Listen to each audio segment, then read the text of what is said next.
সেটা হবে না আমাদের সমাজের জন্য, তোমার নিজের জন্য, আমাদের দেশের জন্য কোনো উপকারে আসবে না। তোমরা অনেকেই বলছো যে পিছনের সারি কেউ বলছে পরীক্ষা ভালো হয়নি। ভালো হয়নি তাতে কি হয়েছে, সামনে আরো ভালো হবে। তোমরা শুনে আশ্চর্য হবে, আমার পরীক্ষাও কিন্তু শুরুর দিকে ভালো হয়নি। আমি যখন ক্লাস 5-এ পড়ি তখন আমি অঙ্কে 100-তে আমি পেয়েছিলাম মাত্র 18 নাম্বার, মানে ফেল করা। তোমরা বিশ্বাস করবো না। তারপর থেকে তো আমাকে আর আটকে থাকতে হয়নি। আমি রঘুনাথপুর স্কুলে পড়তাম ক্লাস 8 পর্যন্ত, তারপরে বয়রা স্কুলে যখন আমি ভর্তি হলাম, ওখানে অনেকে সায়েন্স নাই, কমার্স নাই, আর্টস পড়ে, কিন্তু আমি সায়েন্সে পড়বো। কিন্তু সায়েন্সে কোনো হায়ার ম্যাথের কোনো টিচার নেই, হায়ার ম্যাথের একজন টিচার স্টুডেন্টও নাই। এখন আমার কথা হলো যে আমার তো একটা উদ্দেশ্য আছে, আমার তো একটা লক্ষ্য আছে জীবনের। আমি যদি হায়ার ম্যাথ না পড়ি আমি কোথায় যাব? আমি একা, টিচার নাই, তার মধ্যে আমি সাহস করে হায়ার ম্যাথটা আমি নিলাম এবং সেখানে কিন্তু আমি ভালো রেজাল্ট করি। এখনকার তোমরা যেটা বলো A+, তখন ছিল লেটার মার্কস। তখন কিন্তু আমি লেটার মার্কস পাই হায়ার ম্যাথে, কোনো টিচার ছাড়া, অন্য কোনো, আমি একজন মাত্র স্টুডেন্ট তখন ছিল।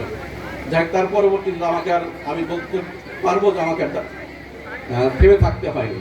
আমি যাই হোক পড়াশোনা করে শেষ পর্যন্ত চাকরি জীবনেও আছি, একাধিক চাকরি করতাম, এখন এই পজিশনে আছি। যাই হোক তোমরা সচেষ্ট থাকো, তোমরা তোমাদের জীবনের লক্ষ্য স্থির করো, চেষ্টা করো, তোমাদের নিজের প্রতি আত্মবিশ্বাস রাখো এবং সেই হিসাবে অবিরাম প্রচেষ্টা চালিয়ে যাও, দেখবা তোমরা অবশ্যই সফলকাম হবে।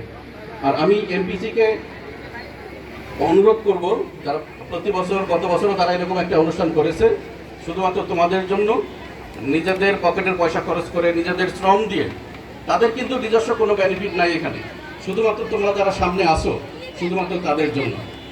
তারা যেন প্রতি বছর এরকম অনুষ্ঠান করতে পারে, আমাদের তরফ থেকে সেই সহযোগিতা যেন থাকে। আমরা যারা মঞ্চে উপবিষ্ট আছি আমরাও যেন তাদেরকে একটু সহযোগিতা করি সবাই মিলে। তারা যেন সবাই এই আমাদের উত্তরসূরি যারা আছেন তাদেরকে নিয়ে যেন প্রতি বছর এরকম সুন্দর সুন্দর অনুষ্ঠান উপহার দিতে পারে।